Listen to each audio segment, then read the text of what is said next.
के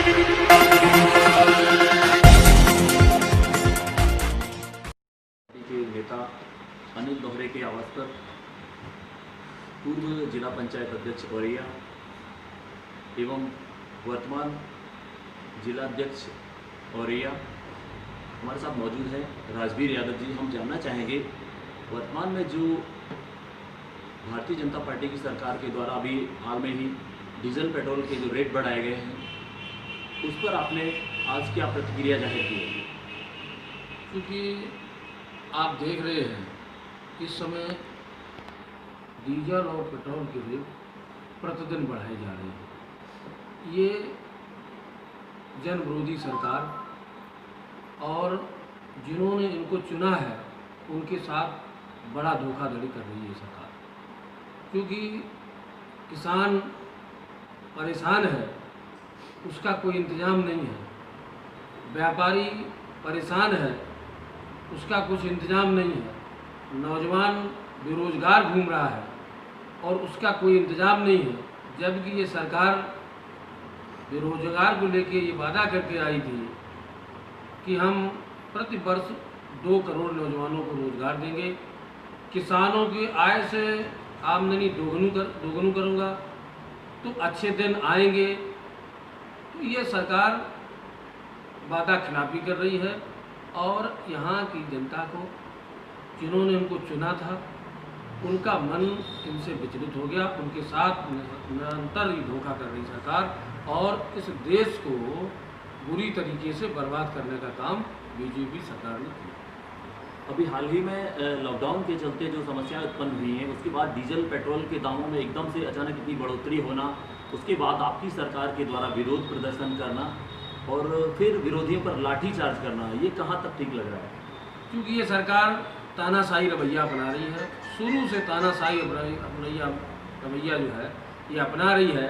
आपने देखा लॉकडाउन समय मजदूर बम्बई से पैदल चल के, हरियाणा से पैदल चल के, राजस्थान से पैदल चल के, दिल्ली से पैदल चल के अपने घरों के लिए रवाना हुए और इस सरकार के एक भी कोई व्यवस्था नहीं की। जबकि समाजवादी पार्टी के नेता, मैंने देखा हमारे छोटे भाई अनिल जी जिस तरीके से इटावा इस हाईवे पर लोगों को खाने पीने का इंतजाम कर रहे थे, बीजेपी के लोग कहीं नहीं दिखाई पड़ रहे थे। क्योंकि ये सब ढकोसला है और इतना इस लॉकडाउन उसके माध्यम से सरकार ने इतना चंदा इकट्ठा किया है, इतना चंदा इकट्ठा किया है कि अगर ये किसानों को सही तरीके से व्यवस्था कर देते, आज किसान जो व्यापारी है, जो बेचारा लेबर मजदूर है, वो अपने घर तक पहुंच जाता और उसको खाने पीने का इंतजाम हो जाता। समाजवादी पार्टी के बढ़ते कद को देखते हुए क्या बहुजन समाज पार्टी, कांग्रेस, भारतीय जनता पार्टी सभी पार्टियां परेशान हैं क्या? देखिए, आप देख रहे हैं इस समय सरकार बीजेपी की है, दिल्ली में भी है और डबल इंजन की सरकार है। इसके बावजूद सड़कों पर मदद करता समाजवादी पार्टी ही दिखता है। कोई भी दल समाजवादी पार्टी के अलावा कहीं भी पूरे प्रदेश में कहीं नहीं दिखाई दे रही है। इसलिए जनता का पूर्ण विश्वास समाजवादियों पर है और हम लोग निश्चित 2022 में सफल होंगे और आने वाला 2022 समाजवादी पार्टी की सरकार होगी। यही है जनता। 2022 की तैयारियों को मद्देनजर रखते हुए आपकी पार्टी किस हद तक कार्यरत है अभी? हमारी पार्टी अभी बूथ बूथ जाएगी। माननीय राष्ट्रीय अध्यक्ष जी ने आह्वान पत्र दिया है। हम नौजवानों को, पूरे टीम के लोगों को हर सेक्टर प्रभारी और बूथ अध्यक्ष के माध्यम से साइकिल के द्वारा सोशल डिस्टेंसिंग का पालन करते हुए साइकिल के द्वारा हर घर तक ये पर्चा आह्वान पत्र पहुंचाऊंगा। जिससे माननीय राष्ट्रीय अध्यक्ष जी का संदेश हर गांव, किसान, बेरोजगार, व्यापारी, नौजवानों को तक पहुंचे और वो उस पर निर्णय लें। ऐसा माना जाता है कि समाजवादी पार्टी के नेताओं के हौसले और फैसले दोनों ही बुलंद हैं, इस पर आप क्या कहना चाहेंगे? देखिए, समाजवादी पार्टी ये काम करने वाली पार्टी है, ये डेवलपमेंट करती है, ये विकास करती है, इसलिए उसका हौसला बढ़ा हुआ है। क्योंकि ये हर दुख दर्द में खड़ी है, गरीबों के साथ खड़ी रहती है, किसानों के साथ खड़ी रहती है, व्यापारियों के साथ खड़ी रहती है। इसलिए समाजवादी पार्टी का हौसला बढ़ा हुआ है और इन लोगों को झूठी बोलकर ज़्यादा दिन झूठी नहीं चल रही। अभी मैंने एक वीडियो देखा था बहुत पहले कि चीन पर जो अभी हुआ है 20 सैनिक शहीद हुए हैं। बीजेपी बेवजह से कह रही कहीं कि हमारे यहाँ कब्जा नहीं हुआ।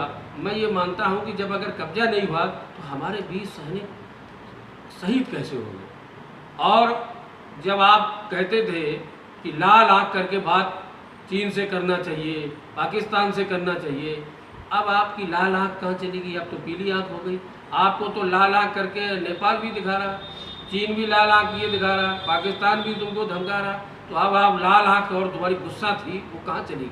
हाँ, मैंने देखा है कि पाकिस्तान के साथ जब भी कोई पंगा होता है इस तरीके का, अगर उनका कोई कबूतर भी बॉर्डर के अंदर आता है तो बहुत बड़े बयान दिए जाते हैं वर्तमान सरकार द्वारा। लेकिन चीन ने इतनी बड़ी जो है ना साजिश के तहत 20 लोगों की हत्या की है, उस पर ये क्यों इतनी चुप्पी साधे हुए हैं? क्योंकि वो वोट बैंक की राजनीति करते हैं। पाकिस्तान को क्योंकि पाकिस्तान हमारा कुछ नहीं बिगाड़ सकता। माननीय पूर्व रक्षा मंत्री माननीय नेताजी ने सदन में कहा था कि पाकिस्तान हमारा कुछ नहीं बिगाड़ सकता है, चीन धोखेबाज देश है, ये हमारा नुकसान कर सकता है। तो लाल आंखें वहाँ करना चाहिए, ना कि गुजरात में एक झूले में बैठकर झूलते थे मोदी जी और वहाँ के प्रधानमंत्री जी। तो माननीय राष्ट्रीय अध्यक्ष जी निरंतर बता रहे हैं कि ये सरकार ये केवल ढकोसले और झूठी बातें जुमलों पर टिकी हुई सरकार है। अब ये जुमला चलने वाला नहीं है। इतना व्यापारी किसान नौजवान परेशान हो चुका है, तो इसका आने वाला समय 2022 में बटन दबाकर वो निश्चित देंगे और इनको मुंह की खानी पड़ेगी, क्योंकि झूठ ज़्यादा दिन चलता नहीं है, सच को कोई हरा नहीं सकता। तो ये थे हमारे साथ समाजवादी पार्टी के वरिष्ठ नेता राजवीर यादव जी। मैं कृषिकांत और संदीप गौतम, सर्वोदय दर्पण न्यूज़ के साथ।